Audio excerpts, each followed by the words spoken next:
기도하겠습니다. 우리의 구원자, 우리의 생명 되신 하나님, 이 시간 주님께 찬양과 영광을 올려드리니 홀로 영광받아 주시옵소서.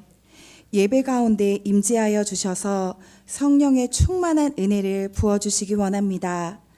사망의 음침한 골짜기 같은 세상 속에서 지난 한 주간도 붙드시고 지켜주시니 감사합니다.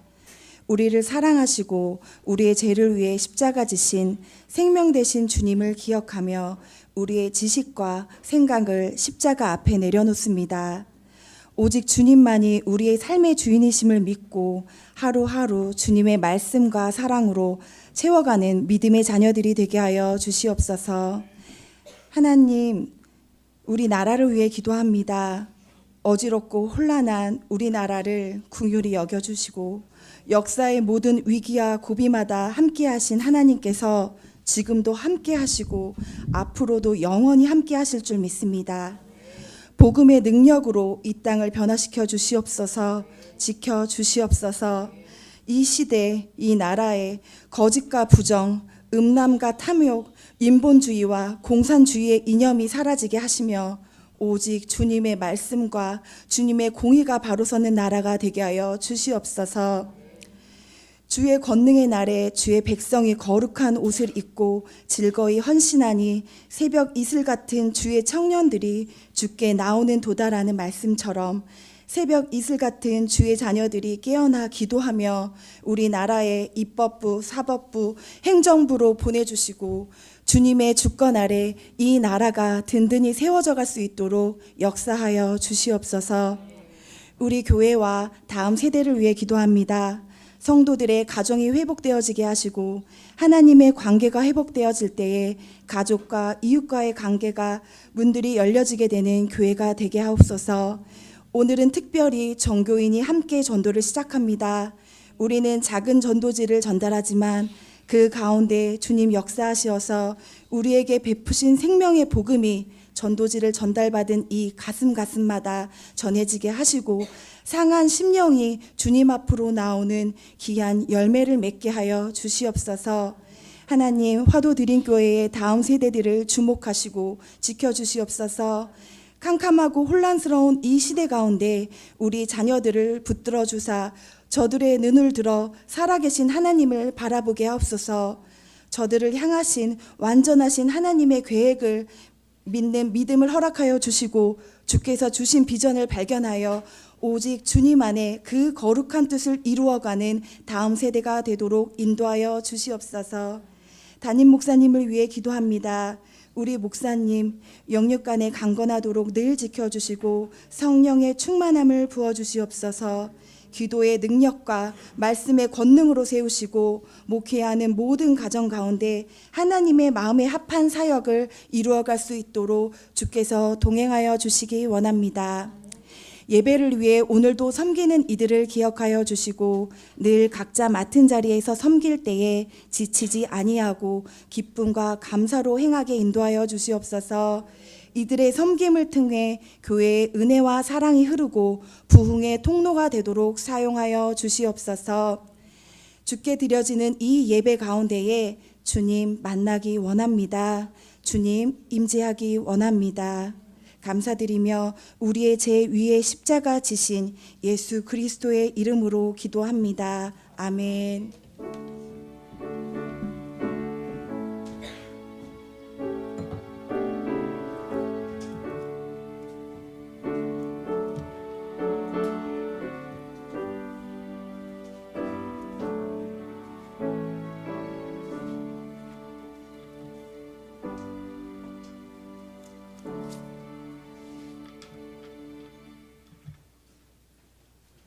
아멘. 오늘 말씀은 누가복음 9장 51절로 62절까지입니다.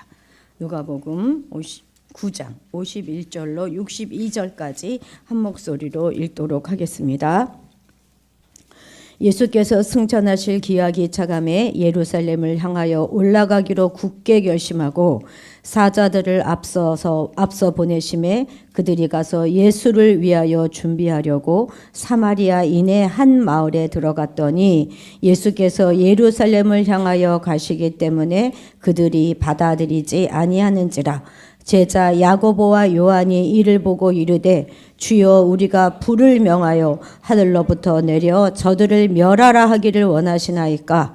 예수께서 돌아보시며 꾸짖으시고 함께 다른 마을로 가시니라. 길 가실 때에 어떤 사람이 여짜오되 어디로 가시든지 나는 따르리이다. 예수께서 이르시되 여우도 굴이 있고 공중의 새도 집이 있으되 인자는 머리 둘 것이 없도다 하시고 또 다른 사람에게 나를 따르라 하시니 그가 이르되 나로 먼저 가서 내 아버지를 장사하게 허락하옵소서. 이르시되 죽은 자들로 자기의 죽은 자들을 장사하게 하고 너는 가서 하나님의 나라를 전파하라 하시고 또 다른 사람이 이르되 주여 내가 주를 따르겠나이다마는 나로 먼저 내 가족을 작별하게 허락하소서. 예수께서 이르시되 손에 쟁기를 잡고 뒤를 돌아보는 자는 하나님의 나라에 합당하지 아니하니라 하시니라. 아멘. 하나님 앞에 특별 찬양 올려드리겠습니다.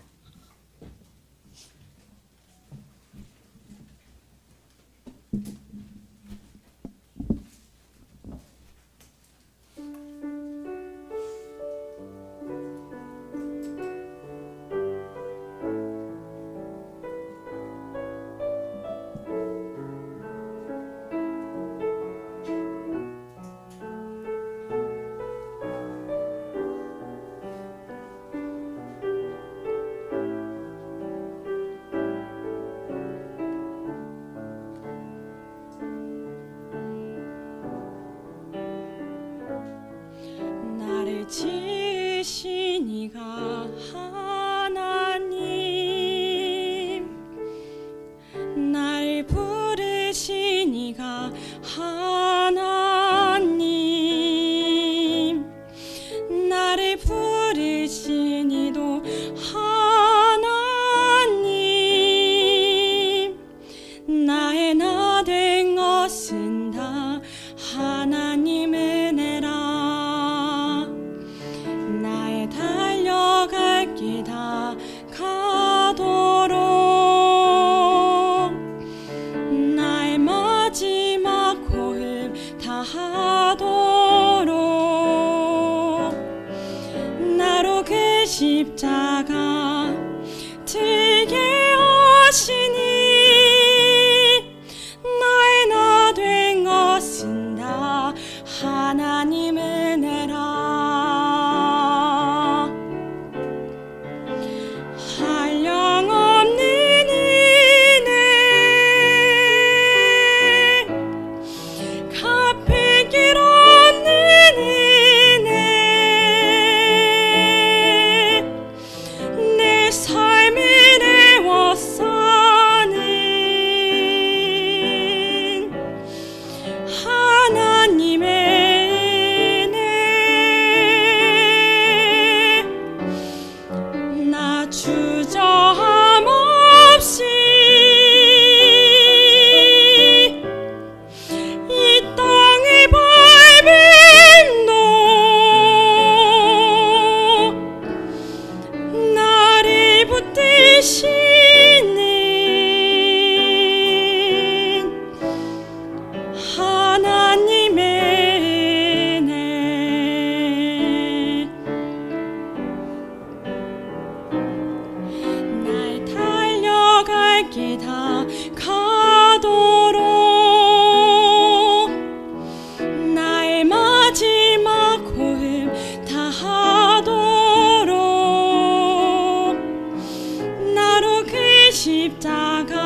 나를 부르신 이가 하나님, 나를 보내신 이도 하나님,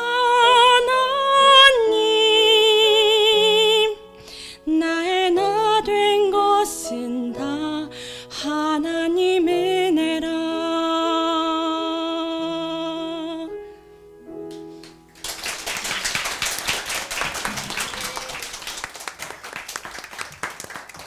아멘. 우리 가온이는 고3입니다. 고3. 이제 대학 입시를 앞두고 있으니까 여러분 꼭 기억하시고 기도해 주시기 바랍니다. 반주도 너무 훌륭했어요. 됐습니다.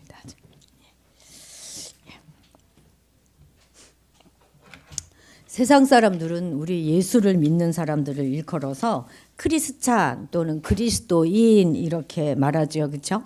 그러니까 예수를 메시아로, 예수를 그리스도로 고백하는 사람들, 그리스도를 따르는 사람들이라는 뜻입니다. 얕잡아 보고 말하는 사람들은 예수쟁이 이렇게 말하기도 하지만 뭐 그것도 그렇게 틀린 말은 아닙니다. 어떻게 부르든 그리스도를 다 모델로 해서 그분을 닮아가려고 애쓰고 따라가는 사람들을 일컫는, 그러니까 우리의 정체성을 잘 드러내는 그런 호칭임에는 틀림없습니다. 그러면 이 그리스도인, 크리스찬이란 이 말은 언제부터 시작된 말일까요? 우리 사도행전 11장 26절 같이 읽겠습니다. 시작.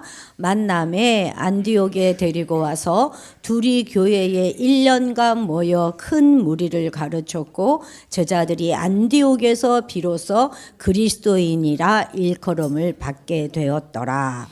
여기서 만남에 누가 누구를 만났다고 하는 것일까요? 이 안디옥에 있는 교회의 담임 목사인 바나바가 사도 바울, 그때는 아직 그러니까 이제 막 회심한 지 얼마 안 됐으니까 그 사도 바울을 만나서 데리고 이 안디옥에 데리고 와서 그래서 1년간 함께 교회를 목양을 같이 했어요.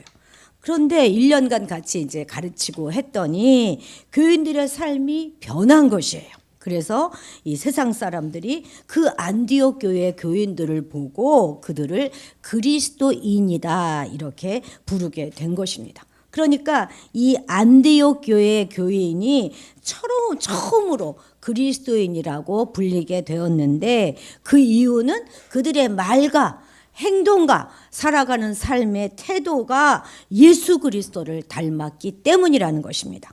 그러니까 이 그리스도인이다 하는 호칭은 교회가 우리끼리 만들어서 가진 이름이 아니라 세상이 안디옥 교회 교인들을 보고 붙여진 이름인 거예요. 그런데 그들끼리는 교회 안에서 그들끼리는 서로 뭐라고 불렀느냐면 제자 이렇게 불렀어요. 서로 제자. 다시 말해서 교회 안에서는 서로 제자라고 부르면서 신앙의 길을 가고 있었는데 그 모습을 세상 사람들이 보고 와 정말 예수의 가르침대로 살아가고 있구나 그러면서 붙여진 이름이 그리스도인 또는 크리스찬, 영어로 하면 크리스찬 이렇게 되었다는 것입니다. 그런데 이제 예수님 당시에는 이제 안디옥 교회는 그 후에 초대교회의 일이니까 예수님 당시에는 크리스찬이란 말이 없었어요. 그죠? 무리와 제자 이렇게 두 부류만 있었을 뿐입니다. 무리는 뭡니까? 무리는 믿지 않는 자들도 다 포함해서 그냥 그리스도에게 관심 있고 그냥 그 바라보는 많은 사람들을 일컫는 표현이 바로 이 무리입니다. 오늘날 표현으로 바꾼다면 팬 이렇게 하는 것이 가장 적합할 것 같습니다. 그 중에서도 그 무리들 가운데서도 나는 그냥 따라만 다는 게 아니라 내 삶을 예수 그리스도처럼 살고 싶다 이렇게 부르는 사람들을 제자 이렇게 부른 것이에요. 그런데 안디옥에서는 이 제자들을 보고 그리스도인이라 이렇게 불렀다는 것이죠. 오늘날은 어떻습니까? 제자라는 호칭 이제 잘 안 쓰죠. 너무 부담스러워요. 제자 이렇게 말하면. 우리끼리도 그냥 크리스찬, 그리스도인이란 호칭을 일반화하여 사용하고 있습니다. 그리고 마치 제자라고 말하면 크리스찬 가운데서도 조금 더 헌신한 사람, 한 단계 더 믿음이 충만한 사람, 그 사람을 일컫는 사람이다. 이렇게 우리는 생각합니다. 마치 예수님의 12제자 정도는 돼야 제자라고 하지 이렇게 생각하는 것이죠. 그런데 복음서 여러 곳을 보아도요, 예수님께서는 그저 예수님을 따라서 삶을 사는 사람들 모두를 다 제자라 이렇게 부르셨음을 우리는 발견하게 됩니다. 그러니까 원래 크리스찬과 제자는 동일한 말인 거예요. 예수님을 따라가는 무리들을 말하는 것입니다. 그래서 그렇게 본다면 우리가 바로 제자인 것입니다. 우리의 정체성이 바로 예수님의 제자라는 것이죠. 세상 사람들은 제자라는 말을 모르니까 크리스찬, 그리스도인 이렇게 부르지만 우리가 바로 제자인 것입니다. 그런데 오늘날 성도 중에서는 이래요. 나는 크리스찬님만 할 거야. 나는 그리스도인만 할 거야. 나는 제자는 너무 부담스러워서 못해. 이렇게 생각하는 사람들이 있다는 거죠. 어쩜 대부분의 사람들이 다 그렇게 생각할지도 모르겠습니다. 목사님은 제자, 나는 크리스찬 이렇게 생각한다는 것이죠. 근데 그건 잘못된 생각이라는 거예요. 우리가 만약 크리스찬이라고 불린다면 우리는 반드시 제자가 되어야 하는 것입니다. 제자가 되지 않은 크리스찬, 그건 거짓말입니다. 그것은 가짜입니다. 왜냐하면 그리스도처럼 사는 자들이 크리스찬이거든요. 그러니 제자가 되지 않고 크리스찬이 되는 방법은 없는 것이죠. 오늘 읽은 본문 속에는 세 부류의 제자들이 나옵니다. 첫째는 이미 제자가 되어서 따라가고 있는 사람들이에요. 요한과 야고보겠죠. 둘째는 이제 자원해서 내가 예수님을 따라가겠습니다 이렇게 말한 사람이고, 세 번째 부류는 예수님이 나를 따라와라 이렇게 부른 부류의 사람들입니다. 오늘 우리는 이런 세 부류의 사람을 통해서 과연 제자들은 어떻게 살아가야 하는가 하는 것을 좀 알아보려고 하는데요. 결론부터 제가 말씀드리자면 그냥 예수님처럼 사는 거, 그것입니다. 어떤 특별한 다른 방법이 있는 것 아니고, 어떤 특별한 훈련 코스가 있는 거 아니고, 그냥 주님이 하시는 것처럼 우리도 하며 따라가면 되는 것이죠. 그것이 바로 제자도입니다. 자, 주님이 먼저 본을 보이셨어요. 나처럼 해라. 주님이 본을 보이셨습니다. 그러면 어떻게 하면 우리가 제자의 삶을 살 수 있을지 오늘 좀 찬찬히 배워보도록 하겠습니다. 자, 첫 번째입니다. 첫 번째는 살리는 자라는 거예요. 살리는 자.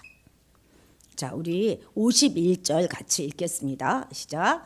예수님께서 승천하실 기약이 차감해 예루살렘을 향하여 올라가기로 굳게 결심하고, 저기 뒤에서 두 번째 줄이 자꾸 웃고 다른 것을 하는 것처럼 보여요. 마치 제 눈에는. 제자의 삶을 잘 살아가기 위해서 잘 배워봅시다. 바로 그 뒤에 어머님이 계시는데도 참 간도 큽니다. 그죠? 자, 이것은 이미 제자가 되어서 따라가고 있는 요한과 야고보의 경우를 얘기하고 있는데요. 예수님께서는 여기 갈릴리 요 지역을 중심으로, 특히 가버나움을 중심으로 해서 사역을 하셨어요. 근데 이제 때가 찼다 그러죠. 무슨 때가? 승천하실 기약에 차간다 하는 이 말은 이제 십자가의 고난의 길로 가야 할 때가 왔다 하는 말이겠죠. 그죠? 고난 받으시고 십자가에서 죽으셔야 승천하고 부활하고 승천하실 수 있는 게 아니겠습니까? 그 일을 위해서 이제 여기 예루살렘으로 가실 결심을 하신 것입니다. 이로써 예수님의 사역이 갈릴리 중심의 사역에서 이 유대 예루살렘 중심의 사역으로 바뀌는 것이죠. 그런데 예루살렘을 가려면 반드시 여기 이 사마리아를 거쳐야 하는 것입니다. 그런데 이 사마리아 사람들과 유대 사람들은요, 완전히 서로 원수지간이에요. 원수도 그런 원수가 없습니다. 아예 상종을 같이 하지 않아요. 이들의 원한은요, 아주 역사적으로 뿌리가 아주 깊습니다. BC 722년에 북이스라엘이 망했잖아요. 그 북이스라엘의 수도가 바로 여기 이 사마리아였던 것입니다.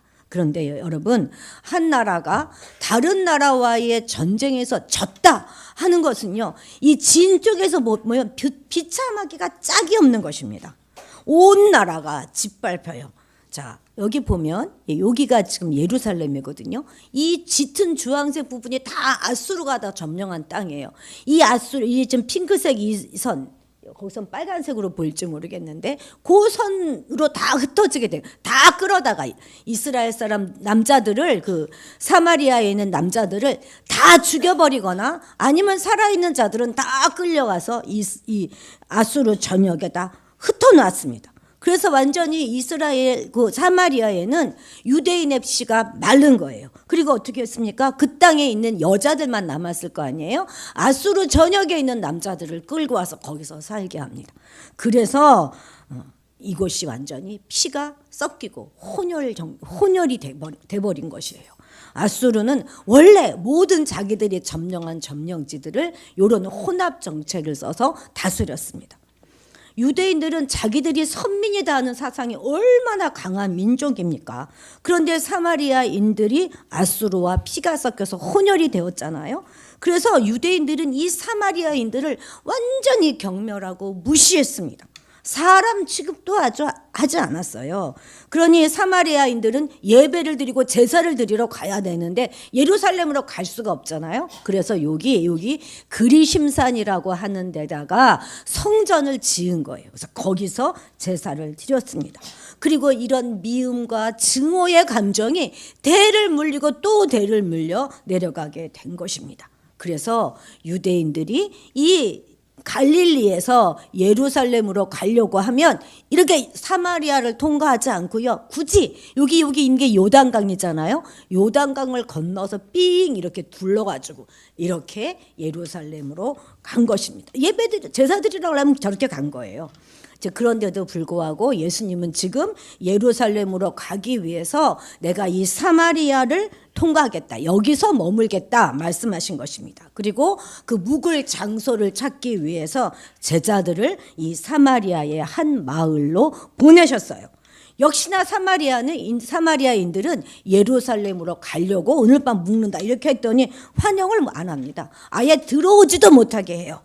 그리심산에 성전이 있는데 뭐하러 예루살렘에 가느냐 너희는, 그렇게 말하는 것이죠. 그랬더니 요한과 야고보가 어떻게 했다는 것입니까? 우리 54절 같이 읽어봅시다. 시작.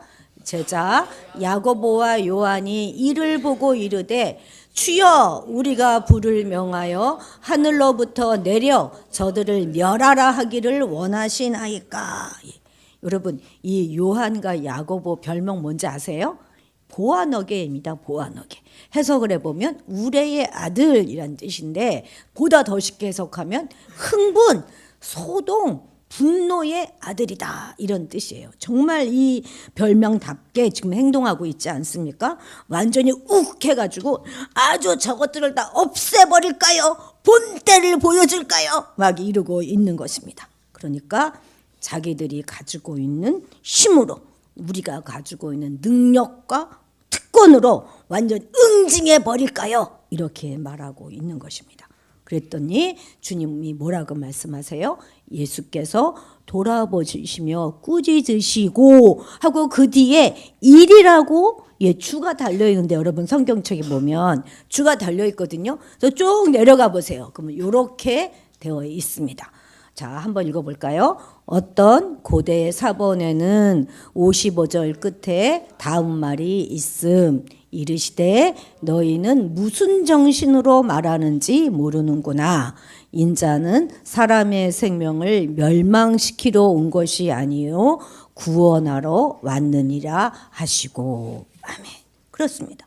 주님은 죽을 수밖에 없는 자들의 영혼을 살리기 위해서 이 땅에 오신 거예요. 얼마나 그 살리는 일이 중요했으면 자신의 생명까지 내놓으시면서 그 생명을 버리시면서까지 살리겠습니까?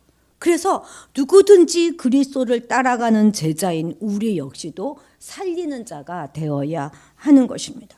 내가 가진 특권을 가지고 내가 가진 모든 것을 통해서 그가 원수이든 뭐든 반드시 살리는 자, 그가 바로 제자인 자인 것입니다.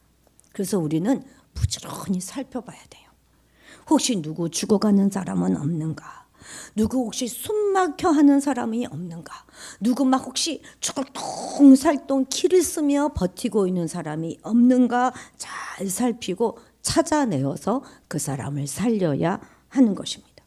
우리가 잘 아는 말씀 하나 읽어볼까요? 요한복음 14장 6절 시작. 예수께서 이르시되 내가 곧 길이요 진리요 생명이니 나로 말미암지 않고는 아버지께로 올 자가 없느니라. 아멘. 예수님은 생명이십니다. 우리 인간의 내면 속에는요, 오직 하나님만으로 채울 수 있는 그런 공간이 있다고 하지 않습니까? 그 공간이 주님으로 채워지지 않으면 목이 말라요. 만족함이 없습니다. 살아있지만 사는 것이 아니고 공허합니다. 소망이 없어요. 여러분 주변을 한번 돌아보세요. 멀쩡히 살아있는 것 같지만 영원히 죽은 사람이 얼마나 많습니까? 우리가 그들을 살려야 하는 것입니다. 우리는 부지런히 주님의 생명을 날라서 이 땅에 죽어가는 사람들을 살려내야 합니다. 생명수 샘물을 마신 자마다 살아나요. 그러니까 제자들이 할 일은 생명수 되시는 예수님을 증거해서 살리는 것입니다. 예수를 믿게 해서 영혼도 살리고 육도 마침내 살려야 하는 것이죠. 그런데 여러분, 우리가 살리지는 못할 망정 죽이면 되겠습니까? 죽이면 분위기도 죽이고 기도 죽이고 무시하고 깎아내리면서 자라나지 못하도록 하면, 그렇게 밟아 누르면 안 되는 것이죠. 말 한마디라도 기 살려주고 분위기도 살아나게 하고 생기가 넘치게 해야 하는 것입니다. 하다못해 여러분 화분도 살려야 돼요. 화분도 죽이면 안 됩니다. 우리는 살리는 자들이에요. 지난번 겨울 수련회에 도착해서 얼마 안 됐는데 우리 다음 세대들이 주고받는 그런 모든 대부분의 말들이 서로 비난하고 깎아내리고 잘 못한다고 그래 응 그래 응 이러면서 전부 그렇게 말을 하는 거예요. 분명히 지금 싸우고 있는 거 아닙니다. 한두 명이 그렇게 말하기 시작하더니 전체적인 분위기가 다 그렇게 말하는 거예요. 물론 농담인지 알아요.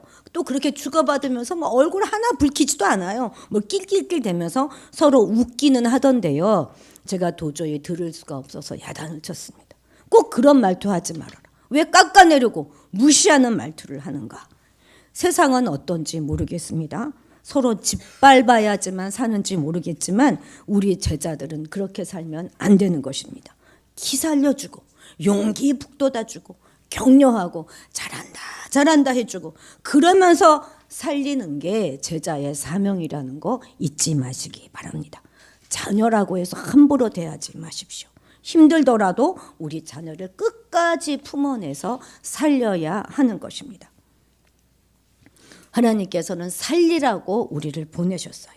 우리를 만나는 자마다 살아나야 하지 않겠습니까? 영혼도 살아나고 그들의 삶도 살아나야 하는 것입니다. 여러분 정말로 여러분 때문에 살아난 누군가가 있습니까? 가만히 있는 것, 정체되어 있는 것, 그건 생명이 아닙니다. 생명은 활기가 있고 움직이는 거예요. 내가 살아났다면, 내 안에 생명이 있다면 그 생명으로 반드시 누군가를 살려야 하는 것입니다. 만약 우리를 만난 사람들, 시간이 한참 지났음에도 불구하고 여전히 살아나지 못하고 있다면 우리가 가슴을 치고 회개해야 되는 거예요. 하나님, 내 안에 생명이 없습니다. 내가 가진 생명이 너무나 약해서 저 사람을 내가 살릴 수가 없습니다. 이렇게 우리가 울어야 하는 것입니다. 살려나는 그 자가 바로 제자입니다. 두 번째는 고난과 희생을 각오하는 자, 그가 바로 제자입니다. 57, 58절 같이 읽겠습니다. 시작. 길 가실 때에 어떤 사람이 여짜오되 어디로 가시든지 나는 따르리이다. 예수께서 이르시되 여우도 굴이 있고 공중에 새도 집이 있으되 인자는 머리 둘 것이 없도다 하시고. 아멘. 지금 자진해서 예수님께 따라오겠다고 한 이 사람은 마태복음에 보면은요 서기관이다 이렇게 되어 있습니다. 서기관은 상당한 지식인이고요. 그리고 사회적으로도 아주 높은 지위를 가지고 있는 그런 인물입니다. 뭐 어부들과는 상대가 안 되는 그런 인물이죠. 아마도 예수님께서 막 기적을 막 베푸시고 오병이어로 막 사람들을 먹이고 하는 것을 보고 완전히 예수님께 뿅 간 거예요. 그래서 내가 저분을 따라가면 성공도 하고 출세도 할 수 있겠다 이렇게 생각을 한 것이죠. 그러니까 이 서기관은 인간적인 영광과 출세를 바라보면서 주님을 쫓겠다 하고 자청하고 나선 것입니다. 그런데 주님은 뭐라고 말씀하십니까? 여우도 굴이 있고 공중에 새도 집이 있는데 인자는 머리 둘 곳도 없도다 이렇게 말씀하십니다. 그러니까 나는 지금 집도 절도 없어 이렇게 말하는 거 아니겠습니까? 지금 제자가 되겠다고 예수님을 따라오겠다고 하는 사람한테 따라오라는 말일까요? 오지 말라는 말일까요? 이렇게 말하면 유진 피터슨이라고 하는 사람이 현대어로 우리 성경을 다 번역했어요. 우리 현대어로. 그 메시지 성경을 읽으면 이 부분이 참 재미있습니다. 한번 읽어볼까요? 시작. 고생할 각오가 되어 있느냐? 너도 알다시피 우리가 묵을 곳은 인류 호텔이 아니다. 이렇게 이것을 번역해놨어요. 그러니까 5성급 호텔이 아니라 노숙을 해야 되는데 그래도 나를 따라오겠느냐 이렇게 묻고 계시는 것이죠. 그러니까 주님의 길은요 서기관이 생각하는 것처럼 영광의 길이 아니라는 것입니다. 꽃을 들여받고 가는 그런 꽃길이 아니라는 거예요. 좁은 길이고 십자가의 길이다 이렇게 말씀하고 계시는 것입니다. 비참하고 수치스럽고 모욕스럽기까지 한 그런 고난의 길이다 이렇게 말씀하고 계세요. 자, 누가복음 14장 27절 같이 읽겠습니다. 시작. 누구든지 자기 십자가를 지고 나를 따르지 않는 자도 능히 내 제자가 되지 못하리라. 아멘. 그러니까 주님을 따르기 위해서는 십자가의 고난도 각오하는 결단이 있어야 한다는 것입니다. 혹시 여러분들 중에는 교회만 다니면 그냥 축복이 그냥 덩굴채 나한테 들어오는 줄로 생각하시는 분은 안 계십니까? 그래서 조금만 어려움이 오면 아니 왜 교회를 다니고 있는데 내가 왜 하나님을 믿고 있는데 아니 왜 이런 고난이 오지? 그러면서 의아하게 생각하시는 분들도 많습니다. 그러나 성경이 말하는 축복은요 무조건 예수 믿으면 병도 낫고 건강해지고 물질적으로 부자가 되고 출세한다 이런 식의 현세적인 축복이 아닙니다. 물론 그렇다고 해서 현세적인 축복을 완전히 무시하는 것은 아니지만 보다 영적이고 내세적인 축복이다 하는 것을 우리는 알아야겠습니다. 성경은 오히려 그러한 내세의 축복을 위해서는 현세의 고난을 받아야 된다 이렇게 말씀하고 있습니다. 그 고난을 통해서 우리가 성장하는 거예요. 그 고난을 이길 힘을 주님이 주시는 것입니다. 그래서 그 고난 가운데서 평강을 누리게 하세요. 그리고 그 고난을 통해서 이웃을 바라보게 하십니다. 그리고 합력하여 선을 이루게 하시는 것이 주님의 방법인 것입니다. 세속적인 축복을 바라보며 교회에 나왔던 많은 사람들이 복음을 인해서 상황이 어려워지면 이내 신앙을 버리는 경우가 허다합니다.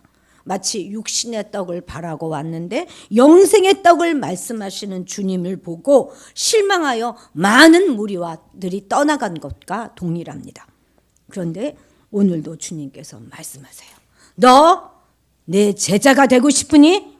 그러면 고난과 희생을 감당해야 돼. 너 크리스찬이니? 그러면 너는 고난도 감당해야 한다. 그렇습니다. 고난과 희생이 싫다면 나는 제자가 아니다. 제자가 아닐 수도 있다. 이런 생각을 한 번쯤은 해봐야 하겠습니다. 그렇지 않겠습니까? 지금 사는 게 넉넉하고 여유로운데 뭘 누구를 따라가고 고난의 길을 가려고 하겠습니까? 사실 저는 살아가면서 늘 제 앞에 선택의 문제가 있을 때 늘 마음은 편하고 몸이 힘들고 어려운 쪽을 선택하며 살아왔습니다. 당장은 그것이 힘들지 모르지만 그것이 삶의 지혜라고 저는 생각합니다. 혹시 마음은 좀 불편하더라도 몸이 편한 게 좋으신 분들 있으십니까? 여러분, 그런데 제가 이만큼 살아보니까요, 몸이 편하게 산 것에 대해서는 꼭 어느 순간에 다 갚아야 하더라고요. 결국은 대가 지불을 해야 하더라고요. 우리 조금 더 우리 자신을 내어주며 살아갑시다. 누군가 희생하고 헌신해야 되는 그런 일이 있다면 내가 해야지 하는 생각으로 사는 것이 제자의 삶인 것입니다. 왜 그래요? 주님이 그렇게 사셨기 때문입니다. 세 번째입니다. 세 번째는 변명과 핑계를 찾지 않는 자입니다. 세 번째 부류의 사람들은 예수님이 부르신 사람이거든요. 그랬더니 이들이 뭐라고 말합니까? 한 사람은 아이고, 예, 불러주셔서 감사합니다만 아버지 장사를 좀 지내고 올게요. 그렇게 말하고, 다른 사람은 가족들과 작별 인사하고 오겠습니다. 이렇게 말합니다. 둘 다 이유가 되지 않습니까? 그죠? 이유가 됩니다. 자, 먼저 59절 같이 한번 읽어볼까요? 시작. 또 다른 사람에게 나를 따르라 하시니 그가 이르되 나로 먼저 가서 내 아버지를 장사하게 허락하옵소서. 그런데 이 말씀을 보면 참 우리 주님께서는 돌아가신 아버지 장사도 못 지내게 하는 아주 인정머리 없는 그런 분처럼 보입니다. 해도 너무하네 이런 생각이 들지 않습니까? 그런데 지금 이 말은 그 말이 아닌 거예요. 여러분, 오해하지 마십시오. 지금 아버지가 돌아가셨는데 장례는 그냥 주변 사람들에 맡기고 너는 나를 따라와라 이렇게 말씀하시는 게 아닌 것입니다. 아버지 아직 안 돌아가셨어요. 근데 아버지가 연로하시기도 하고 아버지가 자꾸 집 떠나는 거 반대하시기도 하니까 그냥 좀 아버지랑 살다가 아버지가 돌아가시고 나면 그때 장례 치르고 내가 예수님 따라갈게요. 그렇게 말하고 있는 것입니다. 이런 경우 많지 않습니까? 아니, 우리 부모님들 말씀하시기 한 집안에 종교가 둘이다 하면 안 되니까 우리 부모님 돌아가시고 나면 나 그때 믿을게요 하는 것입니다. 요 시험만 끝나면, 이사만 마치면, 취업만 되면, 결혼만 하면 그때 내가 열심히 믿고 헌신하겠습니다 하는 그걸 말하는 거예요. 교사 좀 하라고, 교회에 좀 봉사 좀 하시라고 하면 뭐라 그래요? 아이가 너무 어려워요. 아이 좀 키워놓고 할게요. 이거 하지 말라는 것입니다. 변명하고 핑계대면서 자꾸 미루고 연기하는 것, 그것을 말하는 것이죠. 그리고 요거 있잖아요. 사탄이 아주 좋아하는 것입니다. 사탄은요 절대 믿지 말라고 안 한다니까요. 조금 후에 다음에 하자, 좀 천천히 헌신하면 되지 뭘 그래, 이렇게 유혹합니다. 자, 61절도 같이 한번 읽어볼까요? 시작. 또 다른 사람이 이르되 주여 내가 주를 따르겠나이다마는 나로 먼저 내 가족을 작별하게 허락하소서. 아멘. 따르겠나이다마는, 이 마는이 참 참 거시기 한 거죠, 그죠? 따르기는 하겠는데 그보다 먼저 가족을 좀 만나서 이야기를 들어봐야 하겠다 이렇게 말하는 것입니다. 어쩌면 예수의 제자로 되기로 했다는 그의 결단에 대해서 의사결정권이 있는 아버지나 또 다른 형제가 어떻게 생각하는가 하는 것을 알아보고 난 다음에 정반대하면 내가 마음을 바꿀 수도 있다 하는 여지가 지금 암시되어 있는 것이죠. 목회자의 부르심을 받고 직장 그만두고 신학교 가려고 하면 누가 제일 먼저 반대합니까? 아내가 제일 먼저 반대하죠. 그죠? 좋은 대학 보내놨더니 이제 내가 선교사로 헌신하겠습니다.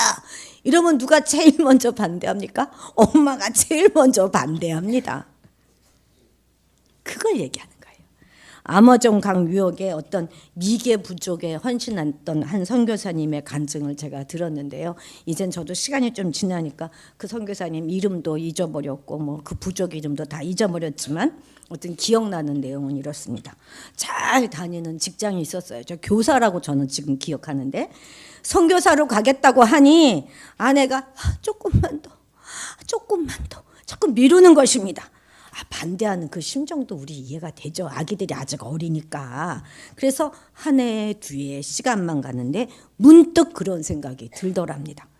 내가 다 늙어서 힘 빠지고 기운 없어진 나를 하나님께 드리는 것이 아니라 나의 가장 찬란한 부분, 나의 가장 지금 건강하고 좋은 이 시절을 하나님께 드리고 싶다. 이렇게 마음이 들어서 결단하고 떠나노라 하는 간증을 들은 적이 있습니다. 그렇습니다. 제자라면 진심으로 지금 헌신해야 하는 것입니다. 변명과 핑계 대자면요 끝이 없어요.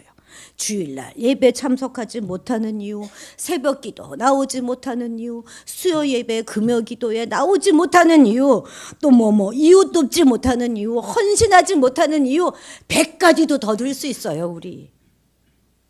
그런데 제자는 핑계대지 않고 변명하지 않고 묵묵히 순종하는 자인 것입니다. 아브라함이 이삭을 바치라 하는 하나님의 음성을 듣고 아내 사라랑 의논했다면 모리아산 근처도 못 갔을 거예요. 모리아산 근처도. 응? 차라리 나를 죽여, 나를 죽이고 내려가 이랬으면 그거 어떻게 합니까? 그리고 그 심정도 또 이해가 되잖아요. 그죠? 아브라함은 순종할 마음의 결단이 있었기 때문에 아내에게 물어보지도 않고 아침에 일찍 길을 떠난 것입니다. 그 전에도 아브라함은 본토 친척 아비의 집을 떠나라 하는 하나님의 음성을 듣고 주저하지 않고 떠났습니다. 누구와 의논하지도 않았습니다. 그 결과 그는 믿음의 조상으로 오늘날까지 존경을 받고 있는 것이죠. 이에 대해 주님은 뭐라고 말씀하시는지 우리 60절 함께 읽어봅시다. 시작. 이르시되 죽은 자들로 자기의 죽은 자를 장사하게 하고 너는 가서 하나님의 나라를 전파하라 하시고, 여기서 죽은 자다 하는 말은 육체가 죽은 현실적으로 죽은 그런 자들을 말하는 것이 아니라 영적으로 죽은 자들을 말하는 것입니다. 왜냐하면 사람의 영혼의 출처는 하나님이시기 때문에 오직 하나님과 연결되어 있을 때만 생명을 유지할 수 있는 것입니다. 그런데 예수를 믿지 아니므로 죄 가운데 죽어 있는 하나님과 단절되어 있으니 그들을 바로 죽은 자다 이렇게 부르는 것이죠. 그런데 무슨 말입니까? 세상 모든 일은 영적으로 죽은 자들에게 맡겨주고 제자라고 한다면 너는 가서 하나님의 나라를 전파하라 이렇게 말씀하시는 것이죠. 그리고 마지막으로 결론적으로 주님은 이렇게 말씀하십니다. 62절 읽겠습니다. 시작. 예수께서 이르시되 손에 쟁기를 잡고 뒤를 돌아보는 자는 하나님의 나라에 합당하지 아니하니라 하시니라. 아멘. 바깥 쟁기를 이렇게 잡고 있는데 앞만 보지 않고 자꾸 뒤를 돌아보면 바디랑이 어떻게 되겠어요? 똑바로 일구어지지 않고 엉망진창이 되어 버릴 것입니다. 근데 자꾸 왜 뒤를 돌아보죠? 오만 가지 잡생각을 하는 거예요. 그리고 막 이 일 저 일 다 참견하고 있는 것입니다. 만약 오늘날 이 말씀을 하시면 주님이 뭐라고 말씀하셨을까요? 운전하면서 뒤를 돌아보는 자는 하나님 나라에 합당하지 아니하니라 이렇게 말씀하지 않으셨을까요? 아니 운전하고 가는데 뒷자리에서 아무리 떠들어도 자꾸 뒤를 보면서 참견하면 안 되는 건 당연하지 않겠습니까? 예전에 제가 처음 운전을 이제 배운 지 얼마 안 됐는데 뒷자리에 이제 딸 둘을 태우고 옆에 우리 전장로가 타고 그러고 저는 이제 운전을 하고 가고 있는데요. 기가 막혀. 자기들끼리만 막 과자를 막 나눠서 확 먹고 있는 거예요. 그래서 제가 나도 좀 줘. 어디 운전하면서 어디 앞만 보고 똑바로 끝까지 정말 안 줍디다. 제가 그게 얼마나 한이 맺혔으면 지금까지 그게 제가 기억에 남겠습니까? 그런데 운전하는 사람은 그냥 앞만 보고 가야 하는 것입니다. 세상 일도 지금 하고 있는 일에 막 집중해야지 성공할까 말까 하는데 주의 일을 하면서 자꾸 뒤를 돌아보면 되겠습니까? 세상과 주님 사이에 다 양다리 걸치고 이쪽도 저쪽도 포기 못하고 있는 그런 가시밭 인생과 같은 그런 자는 절대 주님의 제자가 될 수 없습니다. 주님은 중도에 후회하고 돌이키지 않는 완전한 헌신을 우리에게 요구하고 계십니다. 복음 전파라고 하는 위대한 사명을 눈앞에 두고서 그것을 할 것인지 말 것인지에 대해서 사람과 의논하고 또 눈치를 하는 사람은 결코 하나님 나라에 합당하지 않다 하는 주님의 음성은 오늘날도 그대로 우리에게 적용되어질 것입니다. 한때 아주 유명했던 책이 있어요. 무슨 책이냐면 바로 팬인가 제자인가 하는 그런 책이죠. 우리는 팬입니까? 제자입니까? 팬과 제자를 구분하는 가장 좋은 기준은요, 자기가 좋을 때만 흥분하고 열정적으로 된다면 그건 바로 팬입니다. 그런데 제자는 변명하지 않고 핑계대지 않고 그저 주님만 보고 헌신하면 그 사람이 바로 제자입니다. 주님은 우리에게 제자가 되라 말씀하시지 팬이 되라 말씀하지 않으십니다. 크리스찬만 하고 제자는 안 해도 된다 이렇게 말씀하지 않으십니다. 제자는 반드시 살리는 자가 되어야 하는 것입니다. 내가 죽고 살리는 자가 되는 것입니다. 내가 살면 누군가를 절대 살릴 수 없습니다. 제자는 고난과 희생을 마다하지 않습니다. 만약 누군가가 힘들어야만 한다면 내가 힘들고 누군가가 희생해야 한다면 내가 희생하겠다 하는 각오가 우리에게 있어야 하겠습니다. 제자는 복음을 전하는 그 일에 핑계대거나 변명으로 머뭇거리지 않습니다. 주님은 우리를 제자로 부르셨음을 우리 다시 한번 기억합시다. 그리고 오늘 나의 모습은 어떠한가 돌아보시고 참 제자로서의 삶을 살아가시기를 다시 한번 결단하시기를 축복합니다. 기도하시겠습니다. 우리를 제자로 부르신 주님, 제자로 부르셨는데 주님처럼 살지 못하는 우리를 용서하여 주옵소서. 아파하는 자들을 바라보며 살리지 못하는 우리, 헌신보다는 편안하고 안락한 삶을 살고 싶은 우리, 주의 말씀대로 살지 못하면서 그저 변명과 핑계로 일관하는 우리를 용서하여 주옵소서. 이제 살리는 자가 되어 살아가게 하옵소서. 우리와 접촉하는 모든 사람이, 우리가 만지는 모든 공간이 살아나게 도와주옵소서. 우리 안에 있는 생명이 역사할 수 있게 도와주옵소서. 고난도 어려움도 감사함으로 이겨가게 하시고 우리 입술에 변명과 핑계가 아닌 감사와 찬양이 늘 넘치게 도와주옵소서. 그래서 그냥 세상이 불러주는 크리스찬이 아니라 분명하고 확실한 제자가 되어 살아가게 도와주옵소서. 감사드리며 예수님의